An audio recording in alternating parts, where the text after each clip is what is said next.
பிரியமானவர்களே, இயேசு கிறிஸ்துவின் இணையற்ற நாமத்தில் உங்களை வாழ்த்துகிறேன். இந்த மன்னாச்சுடைய இந்த டெய்லி பாட்காஸ்டை கேட்கிற உங்கள் ஒவ்வொருவரையும் கர்த்தர் ஆசீர்வதிப்பாராக. உன்னத பாட்டு 7வது அதிகாரம் 11-12 வசனங்கள் இப்படியாய் கூறுகிறது. வாரும் என் நேசரே, வயல்வெளியில் போய் கிராமங்களில் தங்குவோம். அதிகாலையிலே திராட்சை தோட்டங்களுக்கு போவோம். திராட்சை கொடி துளிர்த்து அதன் பூ மலர்ந்ததோ என்றும் மாதுளம் செடிகள் பூ பூத்ததோ என்றும் பார்ப்போம். அங்கே என் நேசத்தின் உச்சிதங்களை உமக்கு தருவேன் என்பதாக. ஆண்டவரோடு நெருக்கமான உறவு, close relationship with the Lord என்ற தலைப்பின் கீழ் இன்றைய மன்னாவை தியானிக்கப் போகிறோம்.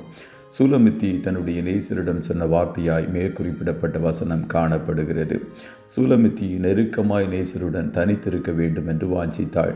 அதுபோலத்தான் நாமும் நம்முடைய நேசரிடம் தனித்திருக்க வாஞ்சிக்க வேண்டும். உலகத்தில் இருக்கும் காதலனிடம் நீ போய் உன் காதலியிடம் பேசு என்று யாரும் சொல்ல தேவையில்லை.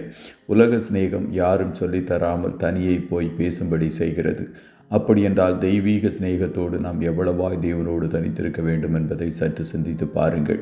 நம்முடைய ஆண்டவர் சர்வ வல்லவராயிருந்தாலும் அவர் எதிர்பார்ப்பதெல்லாம் தகப்பன் பிள்ளை என்ற நெருக்கமான உறவையே விரும்புகிறார். அந்த உறவை தரவே இயேசு கிறிஸ்து இந்த உலகத்தில் நமக்காக மனிதனாக பிறந்தார். இயேசு பிதாவோடு உறவு கொள்ள வனாந்தரமான இடத்திற்கு கடந்து சென்றார். வனாந்தரத்தில் தனித்து போய் ஜெபம் செய்தார். ஆகையால் தான் இயேசு நான் தனியாக இல்லை என்று சொன்னார். பிதாவும் இயேசுவும் ஒன்றாயிருப்பது போல நாமும் அவருக்குள் ஒன்றாய் நெருங்கிய உறவோடு இருக்க வேண்டும் என்றே அவர் வாஞ்சிக்கிறார். இளையகுமாரன் தன்னுடைய பாவத்திற்காக மனஸ்தாபப்பட்டு தன்னுடைய தகப்பனிடம் நெருங்கி வரவே வாஞ்சித்தான்.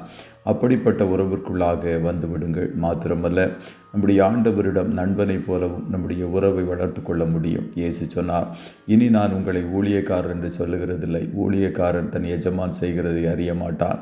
நான் உங்களை சிநேகிதர் என்றேன், ஏனெனில் என் பிதாவினிடத்தில் நான் கேள்விப்பட்ட எல்லாவற்றையும் உங்களுக்கு அறிவித்தேன் என்பதாக.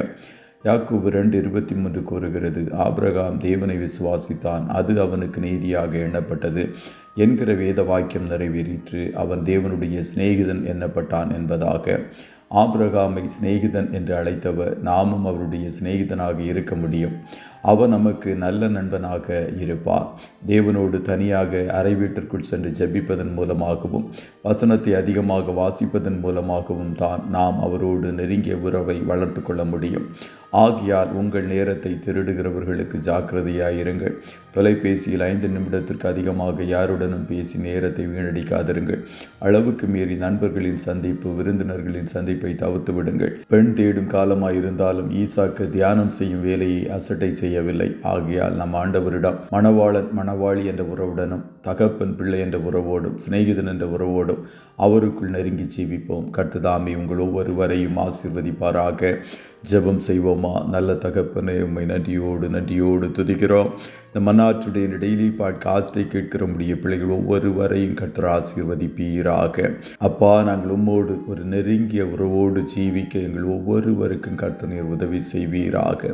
தனிமையில் உம்மோடு உறவாடுகிற நேரத்தை நாங்கள் எங்கள் வாழ்க்கையில் நியமிக்க கர்த்தர் எங்கள் ஒவ்வொருவருக்கும் கிருபை செய்யும். இன்றைய தினம் நம்முடைய பிள்ளைகளோடு கர்த்தருடைய சமூகம் இருப்பதாக. கையிடுகிற வேலைகளை ஆசீர்வதியும். காரிய சித்தியை உண்டு பண்ணும். ஈசாக்கு விதை விதைத்தான், கர்த்தர் அதை 100 மடங்காய் ஆசீர்வதித்தது போல உம்முடைய பிள்ளைகளுடைய கையின் கிரியைகளை 100 மடங்காய் கர்த்தர் ஆசீர்வதிப்பீராக. ஆட்டுக்குட்டியானவருடைய இரத்தத்துக்குள்ளாய் ஒவ்வொருவரையும் கொடுத்து இயேசுவின் நாமத்தில் வாழ்த்தி ஜெபிக்கிறோம் நல்ல பிதாவே. ஆமென்.